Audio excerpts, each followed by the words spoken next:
আমায় ডেকেছেন মহারাজ?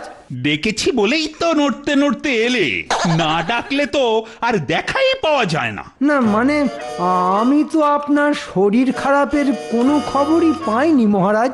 আহ, আমার কি কথাই শোনালেন রে। আমি তো কোনো খবর পাইনি মহারাজ। গোপাল কিন্তু কোনো খবর না পেয়েই আমার খোঁজ নিতে এসেছিল। সর্বনাশ! গোপাল কি তাহলে মহারাজের কানে কিছু লাগিয়ে গেল? গোপাল কি কিছু বলছিল মহারাজ?